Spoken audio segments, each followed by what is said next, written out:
Hey everyone, welcome back. We're going deep today into nature-positive tourism. Got two really interesting sources for this one. First up is this report, Nature, Positive Travel and Tourism in Action from April 2024. Big names collaborated on this World Tourism Organization, World Travel and Tourism Council, and the Sustainable Hospitality Alliance. And adding to that, we've got this article from Construction Week Online, The Rise of High-Tech Homes, Skyscrapers, Wellness Resorts Designed to Extend Life. Just came out this month, February 2025. So it's like on one side, we've got the travel industry trying to be more sustainable, better for nature, but then there's this whole other thing popping up. Real estate focused on helping people live longer. Makes you wonder how those two connect. Yeah, it's a fascinating combo, that's for sure. Future of travel, future of well-being, all kind of mixed together. Right. Okay, so let's get into it. This first report, it really lays out how huge travel and tourism are, but also how much they need a healthy environment to even exist. Over 80% of the sector's goods and services rely on nature, they say. It's true, and it's only going to get bigger.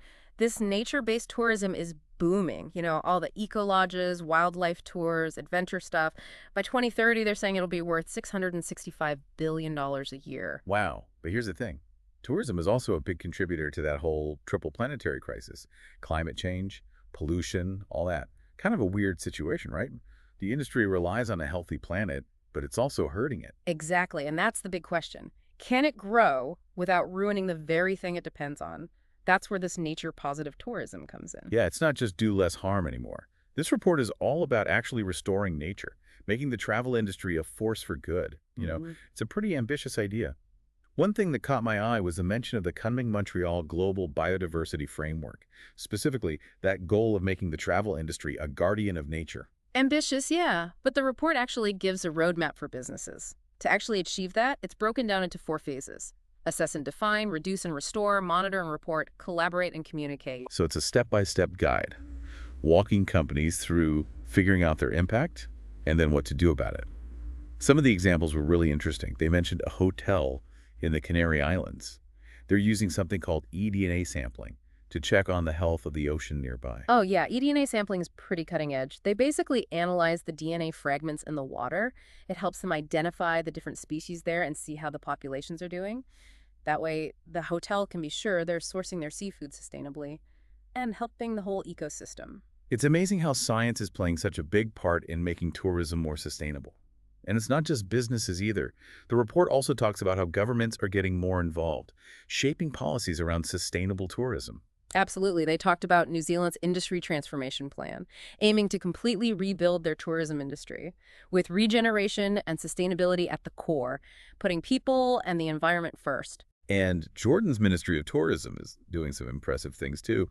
They're including green elements in everything they do, from new projects to environmental standards. They're even restoring ecosystems at tourist and archaeological sites. It's great to see governments stepping up, recognizing how important biodiversity is for tourism, Yeah. and actually doing something to protect it. But the report also mentions this issue of a destination disconnect. It's like there's often a gap between the government policies and what's actually happening on the ground. So even if the policies are good, there needs to be that connection between tourism businesses and what local conservation efforts are already doing. Otherwise, it's all just kind of theoretical. Exactly. Bridging that gap is crucial, and governments can really help by giving incentives for sustainable practices, tax breaks for businesses that invest in conservation, subsidies for green infrastructure, promoting ESG reporting. Hold on. ESG reporting. Remind me what that is again. Sure, it stands for Environmental, Social, and Governance Reporting. It's basically a way for companies to show how they're doing on sustainability to investors and the public. Keeps them accountable. Got it. So it's about transparency, showing what companies are actually doing. But what about us, the travelers? Are we just along for the ride? Or do we have a part to play in all this? Oh, you're definitely not just passengers. The report actually highlights how important consumer demand is in pushing for more sustainable tourism. Really? You mean people actually care about this stuff now? Big time, over 80% of global travelers say that sustainable tourism matters when they're making travel decisions. There's a real eco-awakening happening. People are demanding more responsible and ethical options. That's encouraging to hear. But honestly, sometimes it feels hard to find truly sustainable options. It's not always clear what's really eco-friendly and what's just greenwashing. Plus, sustainable travel can be more expensive. Not everyone can afford it. You're bringing up some really important points. There's definitely a gap between what people say they want and what they can actually find and afford. And that's where the second source we wanted to talk about comes in, that article about longevity real estate. Right. Let's talk about that. Seems like a totally different topic. Yeah. But I'm starting to see how it might connect. It's a fascinating trend for sure. They're talking about designing homes and buildings, specifically to promote health and extend lifespan. They call it longevity architecture. So it's like building a house that's also a wellness retreat. Yeah, kind of. They're using all sorts of high-tech features and designs to optimize well-being. Things like air and water purification, circadian lighting, biophilic design, bringing nature indoors, even sensors to track health metrics. Wow, sounds super futuristic. The article mentioned some examples, right? Oh. AWA in Dubai and the Blue Zone Center in Miami. What are those like? They sound incredible, high-rises packed with all this cutting-edge tech, all aimed at helping you live longer and healthier. Okay, now here's where it gets really interesting for me. Could we see this trend in tourism too? Like longevity resorts designed not just for relaxation, but for actually boosting your lifespan? It's a great question. Imagine resorts that combine nature-positive practices with these longevity design principles, a whole holistic experience where your well-being is totally connected to the health of the environment around you. Wow, my mind is blown. So we've got sustainable tourism on one side, focused on protecting nature, and longevity real estate on the other, focused on extending human life. Is it possible they could actually work together in a way that benefits both people and the planet? That's what we're going to explore next. All right, so before we got sidetracked, we were talking about this growing desire for sustainable travel. Yeah, the report mentioned it's been building since like 2016, and it's not just a trend that's going to fade away. This is being driven by travelers who are more informed. They have access to so much information now, platforms dedicated to highlighting sustainable travel solutions. But it's not as easy for companies to just say they're doing good without actually doing it, right? They have to actually walk the walk Yeah. and prove they're protecting nature, not just using it for marketing. Exactly. And there's another piece here that's often overlooked, the role of local communities, especially indigenous communities. Yeah, the report made a big point about that, how indigenous people are essential for conservation. They said these communities own or govern something like 32% of global land, a lot of which is super biodiverse. And it's amazing how those lands are often in much better shape compared to similar areas outside their control. They've been stewards of these environments for generations. It really shows how important it is to involve them in tourism, not just as employees, but as partners in protecting their land and their culture. Absolutely. It's about creating a more equitable model where tourism benefits everyone involved, including the ecosystems it relies on. Okay, so let's get back to this roadmap for businesses, the one the report lays out, to help them become nature positive. Right. So the first phase is assess and define. Basically figuring out your actual impact on nature before you're even trying to change anything. Right. Understanding what resources you're using, what waste you produce, what your impact on the environment around you might be. Exactly. And the report stressed moving beyond those single-issue solutions, like just focusing on reducing plastic waste. Yeah, it's got to be more holistic than that. It's about seeing the bigger picture, recognizing how climate change, biodiversity loss, pollution, they're all connected. You can't just solve one without addressing the others. Right, like putting a Band-Aid on a bullet wound doesn't really work. Yeah. So once a company knows its impact, what then? Then it's phase 2, reduce and restore, actively minimizing harm and working to repair any damage. They talked about using a mitigation hierarchy for that. I'll admit that sounded a little technical to me at first. It's actually a pretty logical framework. The idea is to prioritize your actions based on how much impact they have. So first, try to avoid causing any harm at all. Then, if that's not possible, focus on reducing the impact as much as you can.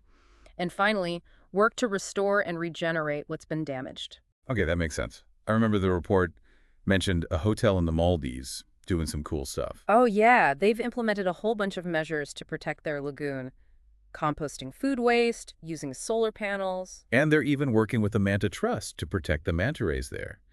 It shows that even luxury resorts can take this seriously and actually make a difference. For sure. And the report also highlights how important partnerships are. No one company can do this alone. Right. It takes collaboration, working with local communities, conservation groups, even other businesses. They mentioned a project in Sierra Leone, working with local communities to develop the country's first ecotourism circuit. That's a great example of how tourism can be a force for good, not just something that takes resources and leaves damage behind. Exactly. Now, it's not enough to just take action. You also need to know if it's working, right? That's phase 3. Monitor and report. Right, holding yourself accountable. Yeah. Setting goals and then actually tracking your progress. That's it. The report talked about setting SMART objectives and KPIs. Specific, measurable, achievable, relevant, and time-bound. So you're not just saying you're doing good, you're proving it with data. And it's not just about tracking your own progress, it's also about communicating it, sharing it with others. Right. That leads into phase 4. Collaborate and communicate. So sharing your knowledge, best practices, lessons learned, both within your own company and with the wider world. The report mentioned a hotel group that does lunch and learn sessions for their employees to teach them about sustainability. That's a great way to get everyone involved, from the cleaning staff to the executives, Yeah, creating a culture of sustainability. where it's part of everyone's job, not just one department. Okay, so we've talked a lot about businesses, but the report also had a whole section on the role of governments. Right, because governments have so much influence on tourism. Through their policies and regulations, they can either help businesses be sustainable or make it harder. And the report pointed out 4 key areas where governments can make a real difference. First is strengthening destination policies, integrating sustainability into national tourism strategies, making it clear that protecting nature is a priority. Like New Zealand's Industry Transformation Plan, with its focus on rebuilding tourism sustainably. Exactly. The second area is resolving that destination disconnect we talked about earlier, Bridging the gap between businesses and local conservation efforts. making sure those policies are actually happening on the ground, And that includes engaging with indigenous communities in a meaningful way. respecting their rights and knowledge. The third area is creating positive partnerships, bringing businesses, governments, NGOs, local communities together. Working towards shared goals. They had a great example from Greece, the Rhodes CoLab. It's a collaborative initiative focused on finding sustainable solutions for tourism on the island, bringing all these different perspectives together. Sounds like a model for other destinations. And finally, the fourth area is incentivizing change, using financial mechanisms to encourage more sustainable practices. Right, like tax breaks for businesses that invest in conservation, or subsidies for green infrastructure, promoting ESG reporting. The report mentioned an example from Romania, where they're actually using tourism to fund conservation. Yeah, they have this payment for ecosystem services scheme. People who go off-roading near a protected area have to pay a fee, and that money goes directly to conservation efforts. Smart way to generate revenue and raise awareness about the value of nature. Okay, so we've covered a lot, but it all comes back to this idea of transforming tourism into a guardian of nature. And the report makes it clear this isn't a job for just one group. It takes all of us working together, businesses, governments, communities, experts, and tourists too. It's a powerful message. But with all this talk about policy and business strategies, it's easy to feel like individual actions don't really matter. So how do we translate all this into something we can actually do as travelers to make a difference? Okay, so we've talked about the big picture, but I think it's important to bring this down to earth a bit. Like, how do WE as individuals make choices that actually align with what we believe in? Yeah, that's the question, isn't it? It can feel overwhelming, all this information. Marketing, opinions, it's hard to know what to trust sometimes. I think the first thing is to get clear on what you want out of travel. Now, that's interesting. Usually I'm just thinking about where I want to go, beaches, mountains, that kind of thing. Right, but what if you go deeper than that? What are you really seeking? Relaxation, adventure. Do you want to connect with nature, learn new things? Once you know that, it's easier to cut through the noise. Makes sense, but how does that connect to all this sustainable tourism stuff Yeah. and this longevity real estate thing? What if those became part of your intention? Seeking out travel that not only gives you what you want, but also helps create a healthier planet. Maybe even makes you healthier in the process. So aligning our travel choices with that nature-positive idea, where tourism actually becomes a force for good. Exactly. Remember that feedback loop we were talking about? What if wanting to live longer, healthier lives actually made people demand a healthy planet? Okay, now I see where you're going. It's like shifting from what can I get from this trip to how can this trip contribute to something bigger? Exactly. And the cool thing is, those two don't have to be separate. You can have an amazing trip. That also aligns with your values. Andy makes a positive impact. So how do we do that? Find those options that do it all. Well, remember, vote with your wallet. That's more important than ever. Do your research before you book anything. Look for companies, hotels, destinations that are truly committed to sustainability, working with communities. So being an informed consumer, really digging into it. Yeah, and don't be afraid to ask questions. When you're booking, ask about their practices. Choose tours that are involved with the community. Holding the industry accountable. Exactly. And sometimes it might mean spending a bit more for a truly sustainable option. Yeah. Think of it as an investment in your health A&D, the planets. I like that. It's not about feeling bad or guilty. It's about making choices that reflect what you care about. Exactly. And it's not just about the big trips. Every travel decision matters. Even taking the bus instead of taxi. Or choosing a local restaurant. All those small things add up. And the more people do that, the more the industry will get the message. This has been such a great conversation. I feel like I have a whole new way of thinking about travel. It's not just about escaping. It's about engaging with the world in a more mindful way. Absolutely. And especially as we all want to live longer, healthier lives, we have to realize how connected we are to the health of the planet. Such a powerful takeaway. So as we wrap up, I hope everyone listening will take some time to think about these ideas, see how they fit with your values and choices, and start making those travel decisions that support a healthier planet and a better future for all of us. Thanks for joining us.